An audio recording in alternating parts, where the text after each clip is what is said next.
ವೀಕ್ಷಕರೇ ನಮಸ್ಕಾರ. ನೀವು ನೋಡ್ತಾ ಇದ್ದೀರಾ ನ್ಯೂಸ್ 18 ಡಿಜಿಟಲ್. ನಾನು ದರ್ಶನ್ ನಾಯಕ್, ಉತ್ತರ ಕನ್ನಡ ಜಿಲ್ಲಾ ವರದಿಗಾರ. ಉತ್ತರ ಕನ್ನಡ ಜಿಲ್ಲೆಯಲ್ಲಿ ಕರಾವಳಿ ಆಗಿರ್ಬೋದು, ಮಲೆನಾಡಲ್ಲಿ ಕಳೆದ ಒಂದು ವಾರದಿಂದ ಗಣೇಶ ಚತುರ್ಥಿಯ ಸಂಭ್ರಮದ ಕಳೆಗಟ್ಟಿತು. ಗಣೇಶ ಉತ್ಸವಕ್ಕೆ ಯಾವೆಲ್ಲ ರೀತಿಯಲ್ಲಿ ಸಿದ್ಧವಾಗಬೇಕು ಎನ್ನುವಂತಹ ಒಂದು ರೀತಿಯಲ್ಲಿ ಸಾರ್ವಜನಿಕ ಗಣೇಶೋತ್ಸವ ಸಮಿತಿಯವರಾಗಿರ್ಬೋದು, ಅದೇ ರೀತಿ ಬೇರೆ ಬೇರೆ ಕಡೆಯಲ್ಲಿ ಏನು ಗಣೇಶೋತ್ಸವನ್ನ ಆಚರಣೆ ಮಾಡುವವರು ಒಂದು ಸಂಭ್ರಮದ ಒಂದು ಉತ್ಸಾಹದಲ್ಲಿದ್ರು. ಆ ಸಂಭ್ರಮದ ಉತ್ಸಾಹವನ್ನ ಮಳೆ ಕಸಿದುಕೊಂಡಿದೆ. ವಿಘ್ನ ನಿವಾರಕನ ಹಬ್ಬಕ್ಕೆ ಮಳೆ ಈಗ ವಿಘ್ನವಾಗಿರುವಂಥದ್ದು. ಕಳೆದ 4-5 ದಿನಗಳಿಂದ ಮಳೆ ಉತ್ತರ ಕನ್ನಡ ಜಿಲ್ಲೆಯಲ್ಲಿ ಬೀಳ್ತಾ ಇರಲಿಲ್ಲ. ಇದರಿಂದ ಇಲ್ಲಿನ ಜನರು ಗಣೇಶ ಉತ್ಸವಕ್ಕೆ ಎಲ್ಲಾ ರೀತಿಯಾದಂತಹ ಒಂದು ಸಿದ್ಧತೆಯನ್ನ ಮಾಡ್ಕೊಂಡಿದ್ರು. ಅದ್ರ ಜೊತೆಗೆ ಮಳೆ ಬಾರದೇ ಇರ್ಲಿ, ಅದ್ರ ಜೊತೆಗೆ ಮಳೆ ಇಲ್ಲ ಅಲ್ಲ, ಆರಾಮಾಗಿ ನಾವು ಗಣೇಶ ಉತ್ಸವವನ್ನ ಎಂಜಾಯ್ ಮಾಡಬಹುದು, ಅದೇ ರೀತಿ ಸಂಭ್ರಮಿಸಬಹುದು ಅಂತ ಅನ್ಕೊಂಡಿದ್ರು. ಆದ್ರೆ ಇವತ್ತು ಮುಂಜಾನೆಯಿಂದ ಮಳೆ ಬಿಟ್ಟು ಬಿಡದೆ ಸುರಿತಾ ಇದೆ. ಈ ಹಿನ್ನೆಲೆಯಲ್ಲಿ ಗಣೇಶ ಉತ್ಸವದ ಸಂಭ್ರಮಕ್ಕೆ ಮಳೆ ಇಲ್ಲಿ ಅಡ್ಡಿಯಾಗಿರುವಂಥದ್ದು. ಮಳೆಯಿಂದ ಇಲ್ಲಿ ಮಾರುಕಟ್ಟೆ ತುಂಬಾ ಸಪ್ಪೆಯಾಗಿ ಹೋಗಿದೆ. ಕಳೆದ 4-5 ದಿನಗಳಿಂದ ಮಳೆ ವಾತಾವರಣ ಇದ್ರೂ ಕೂಡ ಆದ್ರೆ ಮಳೆ ಬೀಳ್ತಾ ಇರಲಿಲ್ಲ. ಆಯಾ ಭಾಗದಲ್ಲಿ ಸಾರ್ವಜನಿಕ ಗಣೇಶೋತ್ಸವ ಸಮಿತಿಯವರು ಸಹಿತ ಅದ್ದೂರಿಯಾಗಿ ಗಣೇಶೋತ್ಸವನ ಆಚರಣೆ ಮಾಡಬೇಕು ಎನ್ನುವಂತಹ ಒಂದು ನಿಟ್ಟಿನಲ್ಲಿ ಎಲ್ಲಾ ರೀತಿಯಲ್ಲಿ ಏನೋ ಸಿದ್ಧತೆಯನ್ನ ಮಾಡ್ಕೊಂಡಿದ್ರು. ಆದ್ರೆ ಇವತ್ತು ಮುಂಜಾನೆಯಿಂದ ಎಡಬಿಡದೆ ಮಳೆ ಸುರಿತಾ ಇದೆ. ಈ ಹಿನ್ನೆಲೆಯಲ್ಲಿ ಸಂಭ್ರಮಕ್ಕೆ ಮಳೆ ಅಡ್ಡಿಯಾಗಿದೆ. ಸಂಭ್ರಮವನ್ನ ಮಳೆ ಕಸಿದುಕೊಂಡಿದೆ. ಕೇವಲ ಜಿಟಿ ಜಿಟಿ ಮಳೆ ಬೀಳ್ತಾ ಇಲ್ಲ, ಅಬ್ಬರದ ಮಳೆ ಬೀಳ್ತಾ ಇದೆ. ಅದರಲ್ಲೂ ಇನ್ನು 3 ದಿನಗಳ ಕಾಲ ಉತ್ತರ ಕನ್ನಡ ಜಿಲ್ಲೆಯಲ್ಲಿ ಆರೆಂಜ್ ಅಲರ್ಟ್ ಅನ್ನ ನೀಡಲಾಗಿದೆ. ಇನ್ನು 3 ದಿನಗಳ ಕಾಲ ಭಾರಿ ಮಳೆಯಾಗುವಂತ ಒಂದು ಸೂಚನೆ ಕೂಡ ಹವಾಮಾನ ಇಲಾಖೆ ನೀಡಿರುವಂತದ್ದು. ಸೊ ಈ ಹಿನ್ನೆಲೆಯಲ್ಲಿ ಇನ್ನು ನಾಳೆ ಬುಧವಾರ ಗಣೇಶ ಚತುರ್ಥಿ, ಮನೆ ಮನೆಗೆ ಗಣೇಶ ವಿಗ್ರಹವನ್ನ ತಂದು ಪೂಜೆ ಮಾಡಿ ಸಂಭ್ರಮಿಸುವಂತ ಒಂದು ದಿನ. ಅದ್ರ ಜೊತೆಗೆ ಇವತ್ತು ಗೌರಿ ಗಣೇಶ ಹಬ್ಬ. ಸೊ ಈ ಹಿನ್ನೆಲೆಯಲ್ಲಿ ಮಾರುಕಟ್ಟೆಯಲ್ಲಿ ಗ್ರಾಹಕರು ವಿವಿಧ ಅಗತ್ಯ ವಸ್ತುಗಳನ್ನ ಖರೀದಿ ಮಾಡೋ ಸಲುವಾಗಿ ಮಾರುಕಟ್ಟೆಗೆ ಬಂದಿದ್ರು. ಅದ್ರ ಜೊತೆಗೆ ವ್ಯಾಪಾರಸ್ಥರು ಕೂಡ ಬೇರೆ ಬೇರೆ ಜಿಲ್ಲೆಯಿಂದ ವ್ಯಾಪಾರಕ್ಕಾಗಿ ಹೂವು ಹಣ್ಣುವನ್ನ ತಂದು ವ್ಯಾಪಾರಕ್ಕೆ ಬಂದಿದ್ರು. ಆದ್ರೆ ಇವರಿಗೆಲ್ರಿಗೂ ಕೂಡ ಮಳೆರಾಯ ಅಡ್ಡಿಯನ್ನ ಮಾಡಿದ್ದಾನೆ. ಮುಂಜಾನೆಯಿಂದ ಎಡಬಿಡದೆ ಸುರಿತಿರುವಂತ ಮಳೆ ಗ್ರಾಹಕರು ಇಲ್ಲಿ ವ್ಯಾಪಾರಕ್ಕೆ ಬರಲು ಆಗದಂತ ಒಂದು ಪರಿಸ್ಥಿತಿ ನಿರ್ಮಾಣ ಆಗಿದೆ. ಅದರಲ್ಲೂ ವ್ಯಾಪಾರಸ್ಥರಂತೂ ಸಪ್ಪೆ ಮುಖ ಹಾಕಿ ಕೂತ್ಕೊಂಡಿರುವಂತ ಒಂದು ದೃಶ್ಯ ಇಲ್ಲಿ ಸಾಮಾನ್ಯ ಆಗಿತ್ತು.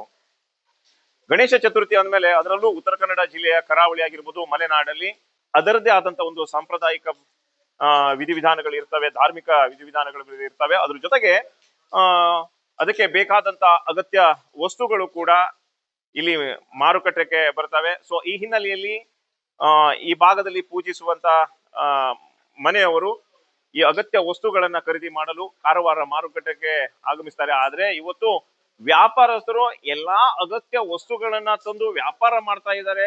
ಆದ್ರೆ ವ್ಯಾಪಾರದಲ್ಲಿ ಭಾಗವಹಿಸಲು ಅಂದ್ರೆ ಖರೀದಿ ಮಾಡಲು ಗ್ರಾಹಕರು ಇರಲಿಲ್ಲ. ಇದಕ್ಕೆಲ್ಲ ಕಾರಣ ಮಳೆ. ಎಲ್ಲ ರಸ್ತೆಗಳು ಬಿಕೋ ಎನ್ನುತ್ತಿರುವಂತಿತ್ತು. ಹೂ ಹಣ್ಣು ವ್ಯಾಪಾರಸ್ಥರನ್ನ ನಾವು ಕೇಳಿದಾಗ ಬೆಲೆ ಏರಿಕೆ ಒಂದ್ ಕೊಂಚ ಆಗಿದೆ, ಅದು ಬಿಟ್ರೆ ಮಳೆರಾಯ ಒಂದು ಕೈ ಕೊಡದೇ ಇದ್ರೆ ಸಾಕು ಎನ್ನುವಂತೆ ದೇವರಲ್ಲಿ ಪ್ರಾರ್ಥಿಸ್ತಾ ಇದ್ರು. ಅಂದ್ರೆ ಮಾಧ್ಯಮದ ಜೊತೆಗೆ ಮಾತನಾಡ್ತಾ ಇರುವಂತ ಒಂದು ಸಂದರ್ಭದಲ್ಲಿ ಮುಂಜಾನೆಯಿಂದ ಮಳೆಯ ವಾತಾವರಣ ಇದೆ, ಅದರಲ್ಲೂ ಎಡಬಿಡದೆ ಮಳೆ ಸುರಿತಾ ಇದೆ. ಈ ಹಿನ್ನೆಲೆಯಲ್ಲಿ ನಮಗೆ ಯಾವುದೇ ರೀತಿಯಾದಂತ ತೊಡಕಾಗದೇ ಇರಲಿ ಎನ್ನುವಂತ ಬಗ್ಗೆ ಆ ಗಣಪತಿಯಲ್ಲೇ ನಾವು ಪ್ರಾರ್ಥಿಸ್ತೀವಿ ಸರ್ ಅಂತ ಹೇಳ್ತಾ ಇದ್ರು. ಮಳೆ ಜೋರಿದೆ, ಬೆಳಗಿಂದ ಮಳೆ ಇದೆ ಸರ್. ಈಗ ಹೂ ನೋಡಿದ್ರೆ ಸಿಕ್ಕಾಪಟ್ಟೆ ರೇಟ್ ಇದೆ. 6,000-7,000 ರೂಪಾಯಿ ಹೂವ ರೇಟ್ ಇದೆ. 150 ರೂಪಾಯಿ ಮಾರಾಟ ಮಾಡಿದ್ರೆ ದುಡ್ಡು ಆಗೋದಿಲ್ಲ. ನಾವು ಮಳೆ ಎದರ್ಕಾಗಿ ಮಾರಾಟ ಮಾರಾಕ್ ಕುಂತೀವಿ.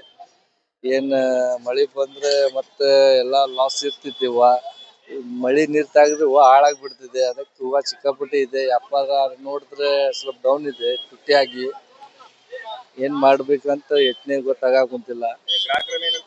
ಗ್ರಾಹಕರ ಅಂದ್ರೆ ಇಷ್ಟ ರೇಟ್ ಯಾಕಂದ್ರೆ ಬೈದ್ ಹೋಗಾಕ್ ಕುಂತಾರ. ಏನ್ ಮಾಡೋದು, ಮಳಿ ಸಲುವಾಗಿ ರೇಟ್ ಅಲ್ಲಿ ಬೆಲೆ ಜಾಸ್ತಿ ಆದ್ಮೇಲೆ ನಾವು ಏನ್ ಮಾಡ್ಲಿಕ್ಕೆ ಆಗೋದಿಲ್ಲ. ಆಪ್ಷನ್ ಹೆಂಗ್ ಡೈಲಿ ಆಪ್ಷನ್ ನಡೀತಿದೆ ಅಲ್ಲಿ, ಅದಕ್ಕೆ ಸಲುವಾಗಿ ಬೆಳೆ ಹೆಚ್ಚಿಗೆ ಇದೆ. 150 ರೂಪಾಯಿ ಮಾರಾಟ ಮಾಡಕ್ ಕುಂತೀವಿ. ಆದ್ರೆ ಮುಂಜಾನೆಯಿಂದ ಸುರಿತಾ ಇರುವಂತ ಮಳೆ ಗಣೇಶೋತ್ಸವದ ಸಂಭ್ರಮವನ್ನ ಕಸಿದುಕೊಂಡಂತಾಗಿದೆ.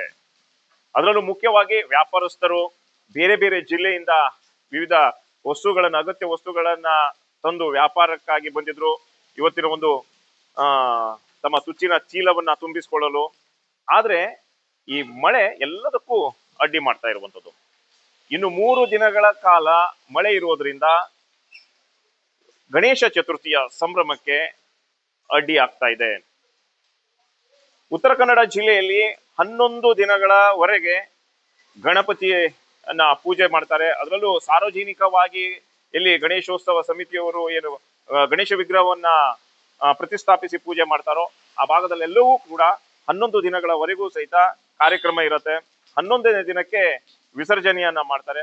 ಆದ್ರೆ ಈ ಮಧ್ಯದಲ್ಲಿ ಈಗ ಇನ್ನೂ 3 ದಿನಗಳ ಕಾಲ ಮತ್ತೆ ಮಳೆ ಇರೋದ್ರಿಂದ ಸಾರ್ವಜನಿಕ ಗಣೇಶೋತ್ಸವ ಸಮಿತಿಯವರಿಗೂ ಕೂಡ ಇದೊಂದು ತಲೆಬಿಸಿ ಆಗಿರುವಂತದ್ದು. ಯಾಕಂದ್ರೆ ಬೇರೆ ಬೇರೆ ಭಾಗದಿಂದಲೂ ಕೂಡ ಸಾರ್ವಜನಿಕವಾಗಿ ಪ್ರತಿಷ್ಠಾಪಿಸಿದಂತ ಗಣಪತಿಯನ್ನ ನೋಡಲು ಜನರು ಬರ್ತಾರೆ.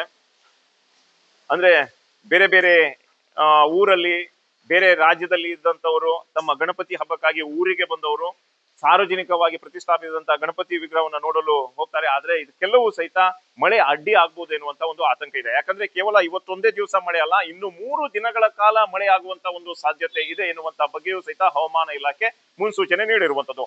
ಹವಾಮಾನ ಇಲಾಖೆ ಮುನ್ಸೂಚನೆಗೆ ತಕ್ಕಂತೆ ಈಗ ಮುಂಜಾನೆಯಿಂದಲೇ ಭಾರಿ ಮಳೆ ಆಗ್ತಾ ಇರುವಂತದ್ದು. ಎಲ್ಲೂ ಕೂಡ ಮಳೆ ಬ್ರೇಕ್ ಕೊಡ್ತಾ ಇಲ್ಲ, ನಿರಂತರವಾಗಿ ಮಳೆ ಬೀಳ್ತಾ ಇದೆ. ಅದರಲ್ಲೂ ಕರಾವಳಿ ಆಗಿರ್ಬೋದು, ಮಲೆನಾಡು ಎಲ್ಲಾ ಭಾಗದಲ್ಲೂ ಸಹಿತ ಭಾರಿ ಪ್ರಮಾಣದಲ್ಲಿ ಮಳೆ ಆಗ್ತಾ ಇರುವಂತ ಒಂದು ಹಿನ್ನೆಲೆಯಲ್ಲಿ ಗಣೇಶೋತ್ಸವ ಹಬ್ಬಕ್ಕೆ ಸಂಭ್ರಮಕ್ಕೆ ಇದು ಭಾರಿ ಅಡ್ಡಿ ಆಗ್ತಾ ಇರುವಂತದ್ದು.